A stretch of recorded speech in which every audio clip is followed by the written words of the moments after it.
के लेक्चर का आगाज करते हैं। लेक्चर 22। आज के लेक्चर में एक तो हम प्रैक्टिस क्वेश्चन डिस्कस करेंगे, फिर इसके बाद इलेक्शन ऑफ डायरेक्टर्स का जो लर्निंग ऑब्जेक्टिव कल हमने स्टार्ट किया था, आज उसको कंप्लीट करेंगे। इसमें इलेक्शन का प्रोसेस तो हमने समझ लिया था, लेकिन इलेक्शन से ही रिलेटेड कुछ मजीद चीजें हैं जो आज के लेक्चर में हमने डिस्कस करनी है। सबसे पहले प्रीवियस लेक्चर में से कोई क्वेश्चन पूछना चाहते हो तो पूछ लीजिए। प्रीवियस लेक्चर में से कोई क्वेश्चन जी।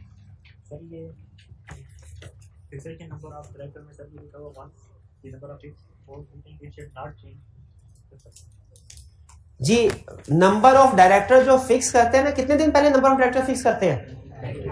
At least 35 days. और कौन फिक्स करता है? डायरेक्टर्स। वो कह रहे हैं, उसमें एक लाइन लिखी है, once a number is fixed in board meeting it shall not be changed except with a prior approval general meeting in which election is to be held. अगर एक दफा नंबर ऑफ डायरेक्टर्स की तादाद fix कर the director ने, फिर इसको change नहीं कर सकते। ये ना हो कि एप्लीकेशन ज्यादा आ जाएं और वो कहें पहले 10 डायरेक्टर फिक्स किए थे, एप्लीकेशन आ गई 15 की, तो फिर उन्होंने कहा चलो अच्छा है अब नंबर ऑफ डायरेक्टर बढ़ा के 15 कर देते ताकि सारी पॉइंट हो जाए। ऐसे नहीं होगा। एक दफा जब नंबर ऑफ डायरेक्टर फिक्स कर दिए, चेंज अगर करने भी है तो डायरेक्टर नहीं करेंगे, शेयर होल्डर करेंगे। और कहां करेंगे भला? जनरल मीटिंग में, जिसमें वो इलेक्शन हो रहा है। उसमें फिर पहले शेयर होल्डर आके इलेक्शन से पहले नंबर ऑफ डायरेक्टर्स चेंज कर देंगे, फिर उसके बाद इलेक्शन होगा। लेकिन एक दफा डायरेक्टर्स ने 35 दिन पहले नंबर फिक्स कर ली है, नेक्स्ट टर्म के लिए कितने डायरेक्टर होंगे, तो वो नंबर ऑफ डायरेक्टर अब चेंज नहीं होंगे। कब हो सकते हैं? जनरल मीटिंग में शेयर होल्डर करेंगे। और कौन सा वाली जनरल मीटिंग में? हाँ, जिस मीटिंग में इलेक्शन होना है उसमें। क्लियर होगी ये बात? और कोई क्वेश्चन? कोई क्वेश्चन नहीं। इलेक्शन कब होते हैं? बोर्ड ऑफ डायरेक्टर्स के इलेक्शन हर 3 साल के बाद। कब? हर 3 साल के बाद। पहले इलेक्शन होते हैं फर्स्ट एजीएम में, उसके बाद इलेक्शन होते हैं हर 3 साल के बाद। लेकिन क्या मिड टर्म इलेक्शन हो सकते हैं? क्या मिड टर्म? सवाल ये है क्या? बिल्कुल, लॉ कहता है मिड टर्म इलेक्शन हो सकते हैं। मिड टर्म इलेक्शन किस सिचुएशन में हो सकते हैं अभी हम पढ़ेंगे, अभी पढ़ेंगे। इसके अलावा कोई क्वेश्चन नहीं है। चलिए फिर अब हम असाइनमेंट की तरफ चलते हैं। वॉल्यूम 1 के क्वेश्चन थे। सबसे पहले question 7, Abid, Qasim and Tariq were the only members of Alpha Securities Limited. Only members का मतलब क्या है? सिर्फ यही 3 मेंबर्स थे। Alpha Security a public company. अच्छा, ये तो बता दिया पब्लिक कंपनी। अच्छा, नाम भी बताता, हमें पता था। कैसे पता था पब्लिक कंपनी? कैसे पता चला पब्लिक कंपनी है? 3 मेंबर की वजह से। शाबाश, नाम में लफ्ज प्राइवेट नहीं लिखा हुआ। अच्छा, पब्लिक तो पता चल गया। ये कैसे पता चला लिस्टेड है कि अनलिस्टेड? उसने कहा ओनली 3 मेंबर, तो ये कंफर्म हो गया लिस्टेड नहीं है। इसलिए कि अगर लिस्टेड होते तो कम से कम 7 मेंबर होना जरूरी होते। तो क्या यहां तक की इंफॉर्मेशन से हमें पता चल गया पब्लिक कंपनी है, और ये भी पता चल गया कि अनलिस्टेड है। फिर and were elected as directors on 30 June 2009, और यही डायरेक्टर्स भी बन गए। यानी 3 ही मेंबर्स हैं, 3 ही डायरेक्टर्स हैं। जो मेंबर थे वही डायरेक्टर, और कोई डायरेक्टर भी नहीं। भाई और कोई मेंबर ही नहीं है, मेंबर ही नहीं है तो डायरेक्टर बन ही नहीं सकता। और यही बनेंगे जो मेंबर है वही डायरेक्टर बनता है ना। एक्सेप्शंस हैं जरूर 4, लेकिन वो तो एक्सेप्शन है। अगर एक्सेप्शंस कोई डायरेक्टर होता तो बता देता। तो इसलिए क्या इस केस को यहां तक पढ़ के हम इस नतीजे पे पहुंचते हैं कि इस केस स्टडी में 3 मेंबर्स हैं और 3 ही डायरेक्टर्स हैं। चलिए अब देखते हैं आगे हुआ क्या। इसके बाद हुआ यूं, यह वाकया है 2 फरवरी 2012 का। वो 30 जून 2009 को अपॉइंट हुए ना, तो 30 जून 2009 को उनका टेन्योर कितना है? फर्स्ट एनुअल जनरल मीटिंग का कैसे हुआ? आपको कैसे पता चला ये फर्स्ट डायरेक्टर का केस है? क्या क्वेश्चन में बताया उसने? क्या ये फर्स्ट डायरेक्टर का केस है कि सब्सिक्वेंट? ये जो पॉइंट हुए हैं मेरा सब्सिक्वेंट का। फर्स्ट का होता तो बताता फर्स्ट डायरेक्टर है, या कंपनी इनकॉर्पोरेट हुई है उसका जिक्र करता। तो ये तो सब रनिंग कंपनी है, रनिंग कंपनी इसी साल इनकॉर्पोरेट हुई तो क्वेश्चन में बताता ना वो। तो रनिंग कंपनी, इसलिए इनका टेन्योर 3 साल। यानी अब 30 जून 2012 को अगले इलेक्शन होंगे। 30 जून 2012 को अगले इलेक्शन होंगे, या 30 जून 2012। जैसे असेंबली की मुद्दत कितनी होती है? 5 साल। तो 5 साल जब पूरे हो जाएं तो फिर उसके बाद निगरान हुकूमत आ जाती है, जिसमें कितने दिन में इलेक्शन कराने होते हैं? 90 दिन के अंदर। ठीक है। अच्छा, कासिम क्या हुआ? क्या केस? कासिम एक्सपायर्ड 2 फरवरी 2012। हाँ 3 साल पूरे होने से पहले मर गया in a road accident. Briefly describe provisions of companies relating to casual vacancy as described above. अच्छा नोट कीजिए, उसने ये नहीं लिखा कैजुअल वैकेंसी ऑफ डायरेक्टर्स, उसने कहा casual vacancy as described above. तो एज अबव एक लॉ नहीं, एक रिक्वायरमेंट नहीं, 2 रिक्वायरमेंट अप्लाई हो रही है। कौन कौन सी? डायरेक्टर की भी, मेंबर की भी। शाबाश। तो बताइए डायरेक्टर का क्या रूल है, सॉरी रिक्वायरमेंट बताइए। अब क्या करना है इनको, पहले डायरेक्टर की रिक्वायरमेंट, क्या एज डायरेक्टर इन्हें कैजुअल वैकेंसी के तौर पे इस डायरेक्टर के फिल करना रिक्वायर्ड है कि नहीं? लेकिन ये तो अनलिस्टेड कंपनी है, भूल गए? तो लिस्टेड कंपनी ने 90 डेज में फिल करना होता है तो अनलिस्टेड है।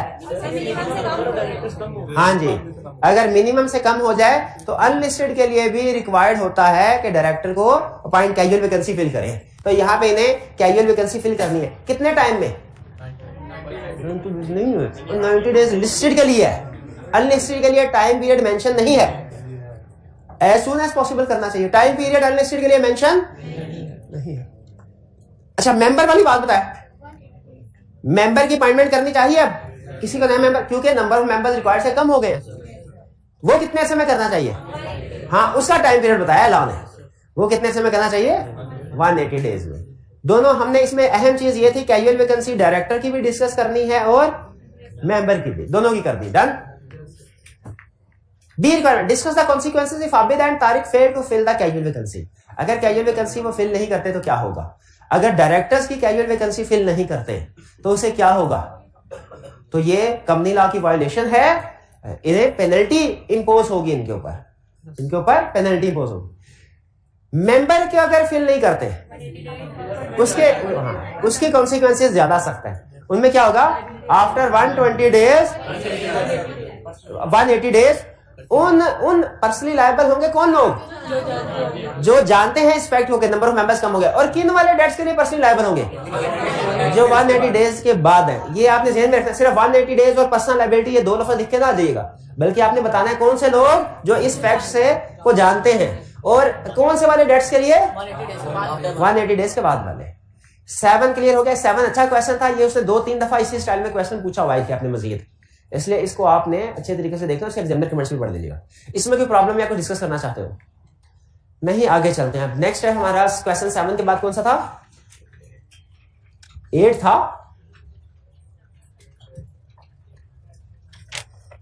8 था।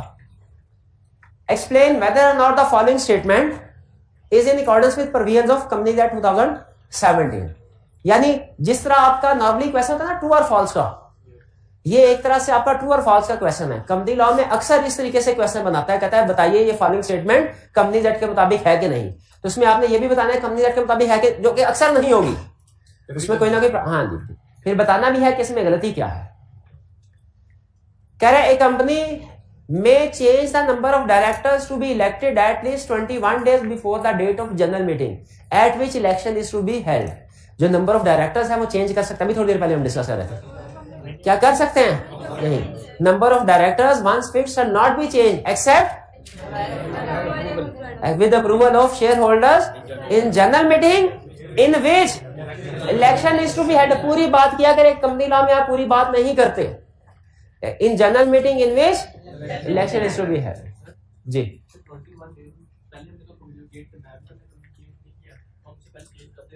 नहीं, कम्युनिकेट हो चुका है, वो चेंज की बात कर रहा है, कम्युनिकेशन की बात नहीं कर रहा।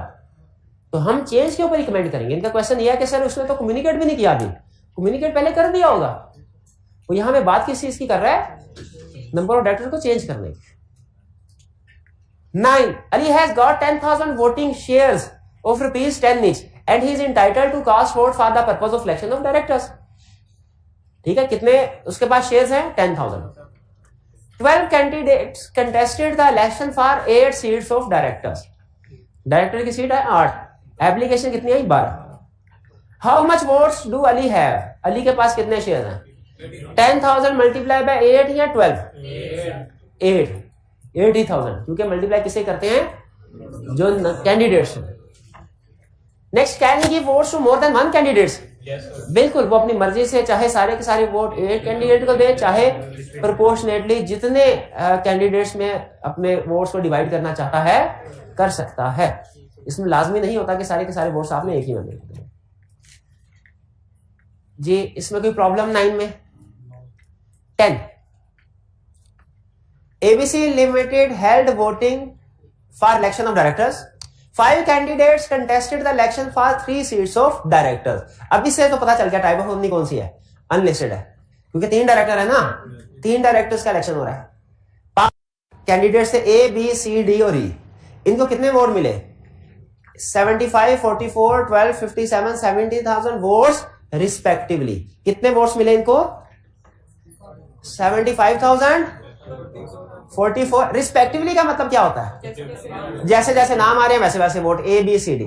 विच of the directors will be declared as elected director? कौन सा डायरेक्टर इलेक्ट हो? अब देखिए 3 है ना, तो जब सबको वोट मिल जाए तो क्या करते हैं? टॉप 3 वाले सेलेक्ट होंगे। टॉप 3 कौन सा है? 75 वाला, 57 वाला और 44 वाला। तो कौन कौन सा डायरेक्टर इलेक्टेड है? A, B और D। A, B और D, जो भी नाम है। Which of the elected directors will have highest decision making power in board meeting? तो जिसके सबसे ज्यादा वोट्स होंगे, सबसे ज्यादा, ऐसे नहीं होता। हाँ जी, वो वोट्स इलेक्ट होने के लिए, पावर्स के लिए नहीं। सारे डायरेक्टर्स की पावर सेम है, मेंबर्स की पावर शेयर के लिहाज से कम ज्यादा होती है, लेकिन जितने भी डायरेक्टर्स हैं इनकी पावर सेम है। हाईएस्ट डायरेक्टर या लोएस्ट वोट अगर एक दफा सक्सेसफुल हो गए तो पावर सेम है, सबका एक ही वोट होता है बोर्ड मीटिंग में। 10 क्लियर? इसमें की प्रॉब्लम? बस यही था 10 थे, उसके बाद और तो नहीं है। क्लियर? चलिए, अच्छा अब आगे नेक्स्ट कंसेप्ट की तरफ जाने से पहले थोड़ा सा जरा मुल्की हालात पे भी बात कर ली जाए। हाँ, बड़ा खुश हुए हैं पढ़ाई से जान छोटे। अच्छा, मुझे थोड़ा इतना अंदाजा नहीं है, लेकिन मुझे ये बताइए, ये जो जनरल इलेक्शन होते हैं, जनरल इलेक्शन, इसका टेन्योर कितना होता है? 5 साल का टेन्योर होता है इनका। लेकिन हमारे लॉ में तो डायरेक्टर्स का टेन्योर 3 साल का होता है। लेकिन वो जाहिर है हमारा जो डायरेक्टर कंपनी के मामला कंपनी एक्ट के मुताबिक चलते हैं, मुल्क के मामला तो आईन कॉन्स्टिट्यूशन ऑफ पाकिस्तान 1973 के मुताबिक, तो उसमें 5 साल है। तो क्या हुआ, हम कंपनी के केस में तो 3 साल ही अप्लाई। चले ठीक है। अच्छा 3 साल, 5 साल के बाद क्या होता है? क्या निगरान हुकूमत आ जाती है? अच्छा, निगरान हुकूमत में इलेक्शन करवाने होते हैं। अच्छा मुझे ये बताइए, निगरान हुकूमत आती है 5 साल बाद कि एग्जिस्टिंग गवर्नमेंट ही इलेक्शन कंटिन्यू करवाती है निगरान, ताकि वो फेयर ट्रायल हो, फेयर ट्रायल, ठीक है। लेकिन कंपनी के मामलात इतने क्रिटिकल तो नहीं होंगे जितने मुल्क के मामलात हैं। तो कंपनी के मामलात में मैं सोच रहा हूं कि जब डायरेक्टर का 3 साल की टर्म पूरी हो जाती होगी तो क्या एग्जिस्टिंग रिटायरिंग डायरेक्टर की ही जिम्मेदारी है कि वो इलेक्शन करवाएं कि या कि कोई निगरान हुकूमत आती होगी? आपके ख्याल में क्या ज्यादा एफिशिएंट वे है? एग्जिस्टिंग डायरेक्टर, क्योंकि वो भी कंपनी के अंदर ही है, वो भी शेयर होल्डर, और बाज़ औक़ात वही दोबारा भी इलेक्शन लड़े तो वही हो सकता, ठीक है। अच्छा, ये रिटायरिंग डायरेक्टर को कितने अरसे में फ्रेश इलेक्शन करवा देने चाहिए? 35 दिन में। भाई जनरल इलेक्शन तो 90 डेज में होते हैं, तो ये भी शायद 90 डेज एक रीजनेबल टाइम पीरियड अगर है तो बोर्ड ऑफ डायरेक्टर का इलेक्शन भी 90 डेज में हो सकता। अच्छा मुझे ये बताइए, अगर डायरेक्टर, रिटायरिंग डायरेक्टर 90 डेज गुजर जाएं और वो कहें कि भाई कंपनी के हालात बहुत खराब हैं, ऐसे हालात में तो हमने कंपनी का भला सोचना है, हमने अपने सियासत नहीं करनी, खुदगर्जी की सियासत नहीं करनी, इसलिए इलेक्शन को छोड़ो, दूसरे मामलात को देखो, हालात बड़े खराब हैं। डायरेक्टर अगर ऐसा करे, 90 डेज के अंदर इलेक्शन ना करवाएं, तो आपके ख्याल में किसको इंटरफेयर करना चाहिए? सुप्रीम, अच्छा कोर्ट को करना चाहिए, कोर्ट को करना चाहिए, और इलेक्शन कमीशन को नहीं करना चाहिए। क्या मतलब? ये अगर फर्ज कीजिए कि गवर्नमेंट जो प्रोविंशियल गवर्नमेंट या फेडरल गवर्नमेंट है, ये अगर 90 डेज में, फर्ज कीजिए मिसाल के लिए समझा, 90 डेज में इलेक्शन कंडक्ट नहीं करवाती तो हर काम कोर्ट ही करेगा, इलेक्शन कमीशन ने क्या करना है? असूली तौर पे तो इलेक्शन कमीशन को ऑर्डर देना चाहिए, लेकिन अगर इलेक्शन कमीशन भी ऑर्डर ना दे फिर कोर्ट की बात समझ आती है। अच्छा, ये कंपनी के केस में कोर्ट तो होगा क्योंकि कोर्ट में क्या पड़ी, इलेक्शन कमीशन नहीं होगा, तो आपके ख्याल में इलेक्शन कमीशन की जगह पे कौन पर्सन होगा जो ऑर्डर? शाबाश, रजिस्ट्रार होगा, जो ये कहेगा कि इलेक्शन कंडक्ट करवाए जाएं। तकरीबन मिलता जुलता कंसेप्ट जो मुल्की हालात चल रहे हैं, यही कंसेप्ट उसने हमें कंपनी के केस में भी बताया है। अब आपने देखना है कि कंपनी के केस में वो क्या हल बता रहा है और क्या ये हल मुल्की हालात में भी सूटेबल है कि नहीं, ये फैसला आपका। हाँ, कंपनी के केस में क्या हल बताया ये मैं आपके साथ शेयर कर देता हूं। मसला एक ही है, वही मसला जो इस वक्त पाकिस्तान का मसला, वही इस वक्त कंपनी का भी मसला। क्या इशू क्या है कि डायरेक्टर्स की टर्म एक्सपायर हो गई, 3 साल के लिए था ना, 3 साल पूरे हो गए। अब 3 साल के बाद इलेक्शन करवाना है। कौन करवाएगा, कैसे करवाएगा, कब करवाएगा, इन सवालों का जवाब आपको दे रहा है। हेडिंग है जी ड्यूटी ऑफ रिटायरिंग डायरेक्टर्स। कह रहा है retiring director shall continue to perform their function until their successors are elected। इसका मतलब है लॉ के अंदर निगरान हुकूमत का कोई कंसेप्ट नहीं है। जब तक नए डायरेक्टर्स अपॉइंट नहीं होते, एग्जिस्टिंग डायरेक्टर्स ही काम, और एग्जिस्टिंग डायरेक्टर्स की नीयत बदल सकती है। अब इस पे उन्हें पता है कि इलेक्शन करवाएंगे तो नए बंदे आएंगे ना, इलेक्शन ही नहीं करवाएंगे तो नए बंदे आएंगे ही नहीं। इसलिए उसने कहा रुके बगैर दूसरा कंसेप्ट फौरन पढ़ लो। दूसरा कंसेप्ट क्या है, they shall take immediate action to hold election of director. They shall take, यानी जो रिटायरिंग डायरेक्टर की जिम्मेदारी है कंटिन्यू करें, लेकिन कंटिन्यू करते हुए उन्होंने कंटिन्यू किस लिए करना है, इमीडिएट इलेक्शन करवाने के लिए। कंटिन्यू वो खुद कंपनी को चलाना नहीं शुरू कर देंगे, इलेक्शन के लिए कंटिन्यू, जब तक इलेक्शन नहीं होता, और इमीडिएट एक्शन है। फिर क्या करें, holding of such general meeting can be delayed. कौन सी जनरल मीटिंग, जिसमें इलेक्शन होना है, ये डिले हो सकती है क्या इलेक्शन डिले, क्योंकि जनरल मीटिंग में इलेक्शन होने हैं। तो दूसरे लफ्जों में क्या कह रहा है, क्या इलेक्शन डिले हो सकते हैं। कह रहा है holding of such general meeting can be delayed for a period up to सिर्फ 90 डेज तक। यानी इन डायरेक्टर्स ने, एग्जिस्टिंग डायरेक्टर्स ने 90 दिन के अंदर अंदर जनरल मीटिंग कंडक्ट करवा के उसमें इलेक्शन करवाने हैं, नए डायरेक्टर्स अपॉइंट होंगे और ये घर चले जाएंगे। लेकिन अगला सवाल फिर क्या ये 90 डेज का पीरियड एक्सटेंड हो सकता है? इसका जवाब है एक्सटेंड हो सकता है, लेकिन इन डायरेक्टर के कहने पे नहीं, रजिस्ट्रार के कहने पे या कोर्ट के कहने पे। रजिस्ट्रार के कहने पे भी हो सकता है और कोर्ट के कहने पे भी हो सकता है एक्सेप्ट। लेकिन कब होगा, जब गैर मामूली हालात होंगे, जो डायरेक्टर एक्सेप्शनल सर्कमस्टेंसेस में, रूटीन में नहीं। अब एक्सेप्शनल सर्कमस्टेंसेस क्या है, इनका जिक्र नहीं किया और यही से मसला राइज हो गया। डायरेक्टर तो यही कह रहे होंगे, ओ भाई जान कस्टमर ने ऑर्डर दिया था, कैंसिल कर दिया, एक्सेप्शनल सर्कमस्टेंसेस आ गई है, अब इलेक्शन नहीं हो सकता, अब तो हम पहले उस कस्टमर को मना लें, इलेक्शन को बाद में देखें। क्या ये एक्सेप्शनल सर्कमस्टेंसेस हैं? नहीं है। ये आपको बता रहा है extended as may be allowed by registrar only in exceptional circumstances beyond the control of directors. ये लाइन अंडरलाइन कर रहे हैं, only in exceptional circumstances beyond the control of the. Election 90 days से कब एक्सटेंड हो सकता है? Only in exceptional circumstances beyond the control of directors. ठीक है, or in compliance of any order of court. इस पूरी लाइन का मतलब पता क्या बना कि इलेक्शन एग्जिस्ट, रिटायरिंग डायरेक्टर जो है ना इलेक्शन करवाएंगे 90 दिन के अंदर अंदर। क्या ये इलेक्शन डिले हो सकते हैं? यस, लेकिन कब होंगे? Exceptional circumstances beyond the control of director. और किसके ऑर्डर पे होंगे? रजिस्ट्रार या कोर्ट के ऑर्डर पे। ये मेन कंसेप्ट है, ये बात समझ आ गई। डायरेक्टर के अपने कहने से इलेक्शन डिले नहीं होगा, होना भी नहीं चाहिए। फिर कह रहा है अगर कोई भी हर्डल आती है ना इस सिचुएशन में, डायरेक्टर यानी इसमें कोई प्रॉब्लम आती है डायरेक्टर, जैसे पैसे नहीं है कंपनी के पास इलेक्शन करवाने के लिए, पैसे ही नहीं है कम, तो फिर क्या हो? In case of any hurdle they will report the circumstances to registrar within 45 days before general meeting in which election is to be held. तो वो जो प्रपोज, यानी 90 दिन है ना, जो 90 दिन जिस डेट को पूरे हो रहे हैं, उससे कम से कम 45 दिन पहले बता दे सर हमारे पास पैसे खत्म हुए हैं, हमें कहीं से लोन लेके दे, किसी बैंक से या IMF से, जो भी तैयार हो जाए, ताकि वो हमें लोन देगा। फिर लेकिन ये कब बताना है? हाँ जी, यानी अगर 1 मार्च को फर्ज कीजिए 1 जनवरी है, इसको टर्म पूरी हो रही थी, तो जनवरी फरवरी मार्च 90 दिन कब पूरे होते हैं? 31 मार्च को, 30 मार्च को, 31 मार्च को।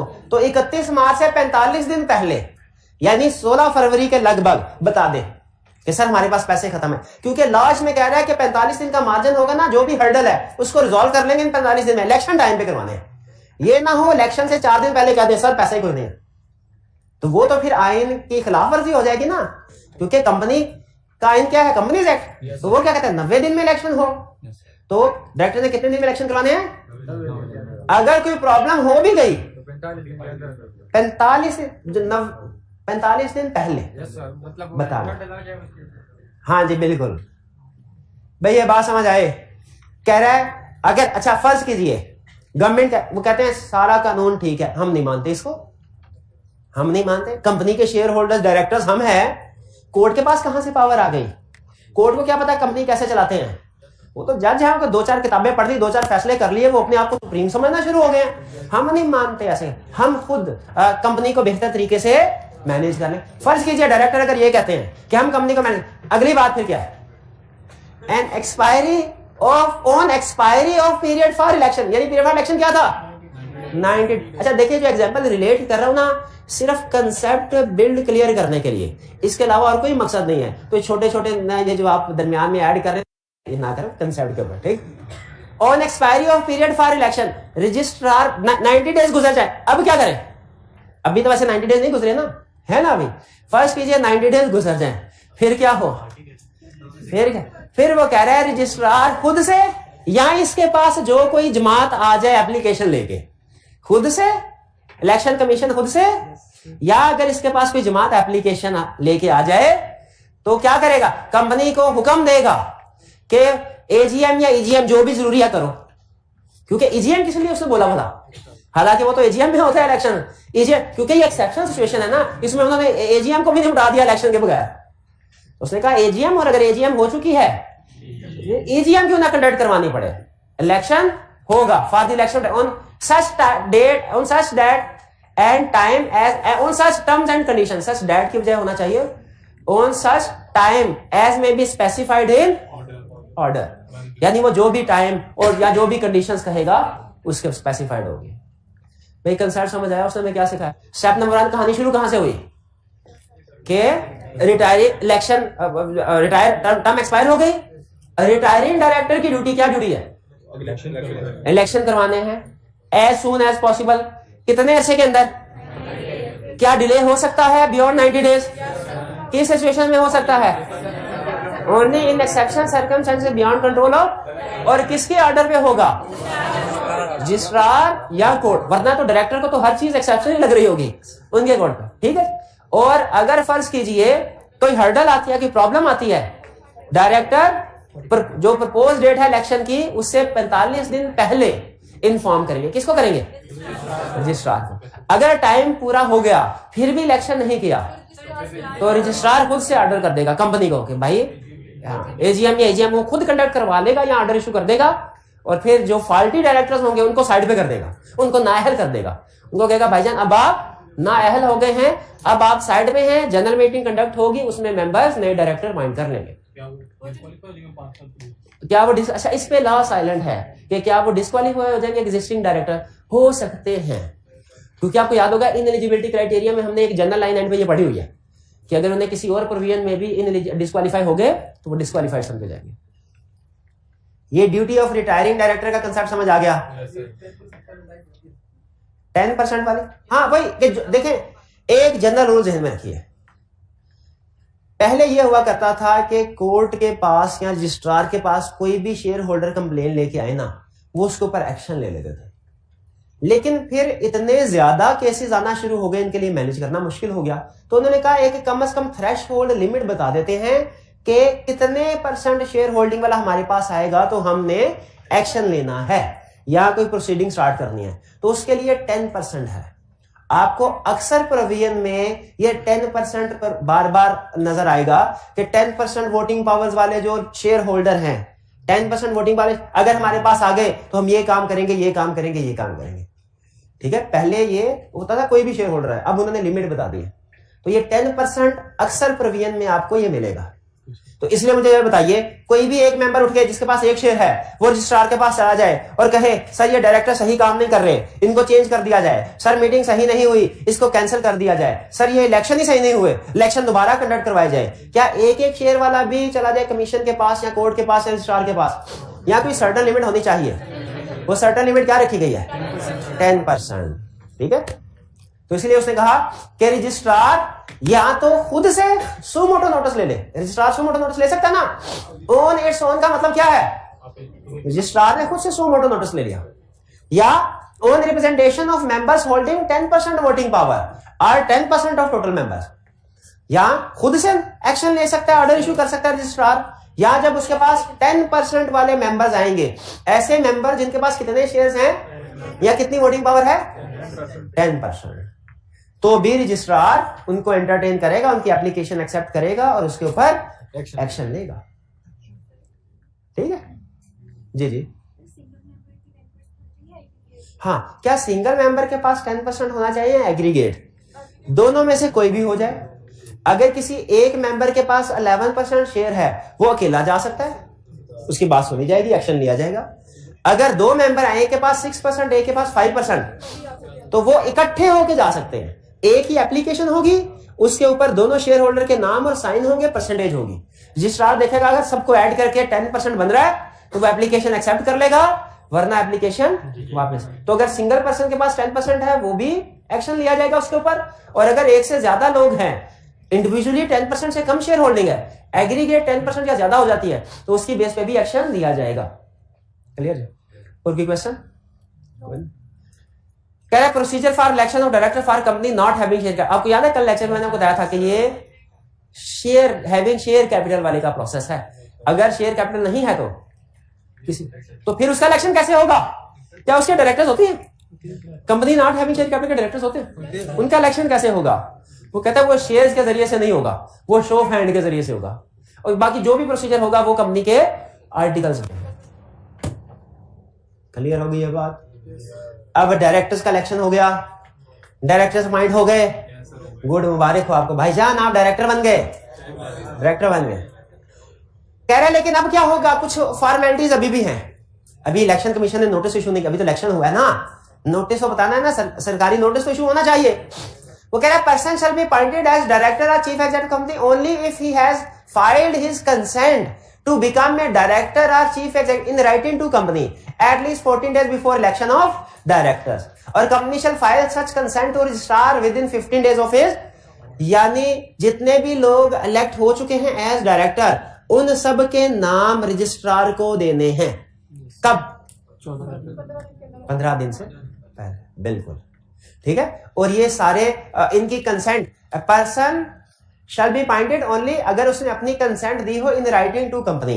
क्या ऐसा नहीं हो सकता आपके ख्याल में कि किसी पर्सन ने उसकी रजामंदी के बगैर उसको डायरेक्टर बना दिया जाए, आपको पता ही ना हो, और किसी कंपनी में इलेक्शन हुआ हो और आपको डायरेक्टर बना दिया गया हो? बताएं, उसने कहा ऐसा नहीं होना चाहिए, ऐसा नहीं होना चाहिए, वरना हम यहीं पे अपनी मीटिंग करते, उसमें शाहिद आफरीदी को डायरेक्टर बना देते, वो उधर मैच खेल रहा होता, इधर डायरेक्टर बना के हम उसे लोन लेने के लिए बैंक के पास चले जाते और कहते कि इस डायरेक्टर की अनलिमिटेड लायबिलिटी है, बैंक भी खुश हो जाता, अच्छा ये भी डायरेक्टर है आपका।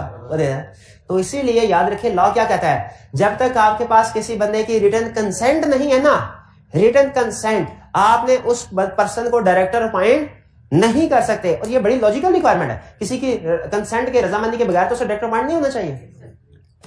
और ये कंसेंट कब प्रोवाइड की जानी है? इन पर्सन ने जो डायरेक्टर बनना चाहता है उसने कब? 14 days before election of directors. और फिर यही कंसेंट की कॉपी जमा करवानी है रजिस्ट्रार को कब? इलेक्शन के 15 दिन के बाद। ये थोड़ा सा आपने फर्क ध्यान में रखना है, इलेक्शन से 14 days बिफोर कंपनी, डायरेक्टर से कंपनी को जाएगी कंसेंट, और विद इन 50 इलेक्शन के बाद विद इन 15 days, पहले 14 days फिर 15 days। अच्छा, लेकिन मुझे एक बात यहां से समझ नहीं आई, कंसेंट फाइल करनी है 14 days बिफोर, वो जो इलेक्शन से पहले कैंडिडेट सारे अप्लाई करते थे वो कब करते थे? वो भी 14 days। चेक तो करके बताएं। 14 है कि 15 है? 14 days। तो ये उसी की तरफ इशारा नहीं कर रहा कि जो डायरेक्टर बनना चाहता है वो 14 डेज पहले कंपनी को इन राइटिंग बताए, और फिर जब डायरेक्टर्स की अपॉइंटमेंट हो जाए तो 15 डेज में। तो मुझे लग रहा है ये वही कंसेप्ट है। आपका क्या ख्याल है? वही। चलिए फिर आगे चलते हैं। ये तो आसान हो गया, इसका मतलब ये तो हमने पढ़ा हुआ है, ये तो पुरानी कंसेप्ट हो गया, नया तो कोई ना हुआ। चल आगे चलते हैं। If next example, if a defect is discovered in the appointment of director, such director shall not exercise any right as director from the date of discovery of defect until defect is removed. However, his past acts as director will remain valid. ठीक है। अच्छा मुझे ये बताइए, फर्ज कीजिए कि अभी इलेक्शन होते हैं और कोई पाकिस्तान का प्राइम मिनिस्टर बन जाता है, और बाद में और 6 महीने के बाद पता चलता है कि इलेक्शन में धांधली हुई थी। लेकिन इसमें एक ट्विस्ट और है कि डिस्कवर होने से पहले और इलेक्शन होने के बाद 3 महीने जब गुजर गए थे प्राइम मिनिस्टर बने किसी को, तो उन्होंने रशिया के साथ एक एग्रीमेंट कर लिया था। अब बाद में पता चला कि वो प्राइम मिनिस्टर का जो इलेक्शन हुआ था वो ही डिफेक्टिव था, इनवैलिड, उसमें धांधली हुई थी, साबित हो गया। तो बताइए क्या वो अभी भी प्राइम मिनिस्टर रहेगा कि नहीं? 2 सवाल है मेरे। पहला, क्या अभी प्राइम मिनिस्टर रहेगा कि नहीं? नहीं रहेगा। दूसरा सवाल, जो उसने प्रीवियस एग्रीमेंट्स किए हैं, डिसीजन मेकिंग में पार्टिसिपेशन किया है, वो वैलिड कि वो वॉइड? वो वैलिड रहेगी, क्योंकि थर्ड पार्टी को इफेक्ट नहीं करना। इंटरनल इरेगुलरिटी की वजह से थर्ड पार्टी इफेक्ट नहीं होनी चाहिए। तो ये बात समझ आ रही है आपको? Past acts of disqualified directors are valid. Past act valid है, लेकिन फ्यूचर नहीं। ये नहीं कि पता चल गया धांधली हुई है उसके बाद भी वो प्राइम मिनिस्टर, ये नहीं। ठीक है, धांधली जब सामने आ गई, उसके डिस्क्वालिफिकेशन सामने आ गई, डिफेक्ट सामने आ गया, उसके बाद से वो नहीं है। लेकिन उससे पहले जो उसके डिसीजन थे वो सारे डिसीजन वैलिड होंगे। अगर वो लोन, देखिए जितना भी लोन लिया है, कोई घर तो नहीं ले जाता ना, लोन पाकिस्तान के खजाने में जमा होता है। ठीक है, तो वो जिम्मेदार, कंपनी जिम्मेदार है, तो लोन जो भी लिया उसने। जी, अब ये कंसेप्ट समझ आ गया आपको? एग्जाम्पल, यहां तक हमारी इलेक्शन की बात हो गई। अब इलेक्शन हो गया, ठीक है, सुकून से। लेकिन जहन में रखिएगा कि जैसे ही इलेक्शन होगा, अब आपका क्या हाल है? एक पार्टी अगर इलेक्शन जीत जाती है तो दूसरी पार्टी चुप करके बैठ, वो कोई भी पार्टी हो, कोई भी, वो अगले दिन से शोर शराबा शुरू हो जाएगा। ठीक है, तो यही कंसेप्ट हमारे सिलेबस में भी है। अब 2 कंसेप्ट है, दोनों में फर्क आप मुझे बताएंगे। एक होता है इलेक्शन को कल अदम करार देना, वो क्या होता है? यानी इनवैलिड करार देना।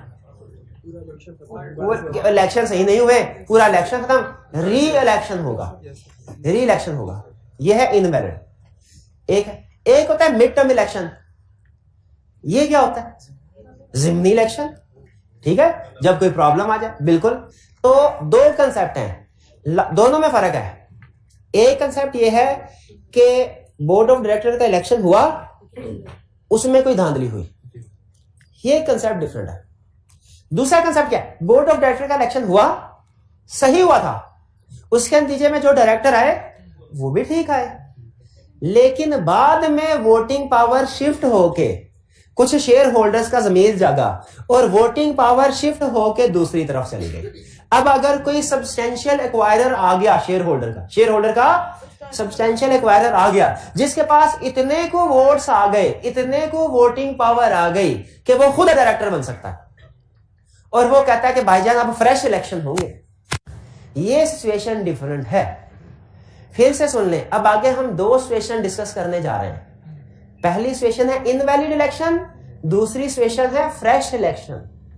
कौन सी वाली 2 सिचुएशन डिस्कस करने जा रहे हैं? Invalid election, fresh election. Invalid election का मतलब क्या है?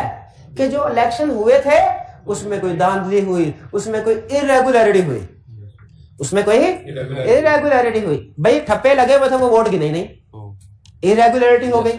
ठीक है, किसी को वोट कास्ट ही नहीं करने दिया गया, इरेगुलरिटी हो गई। ठीक है, वो एक बंदा सेनेटर था ही नहीं, उसका भी वोट गिन लिया।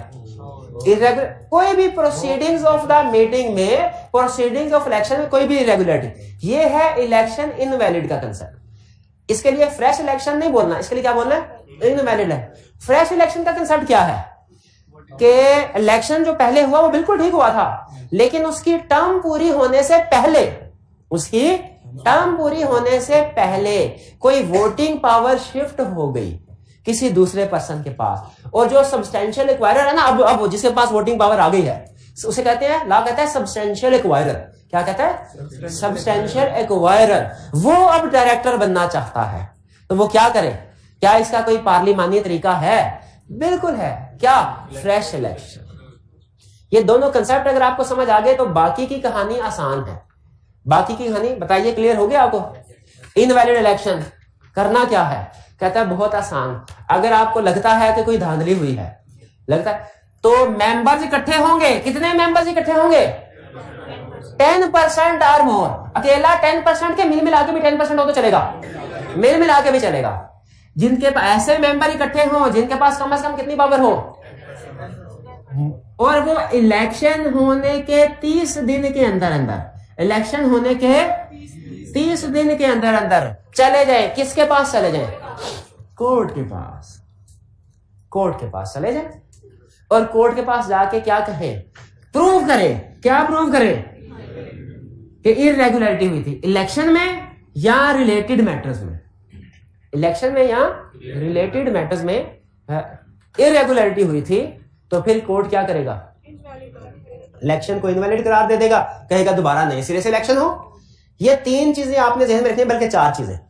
10%, 30 days, court proved. 10%, 30 days, court proved.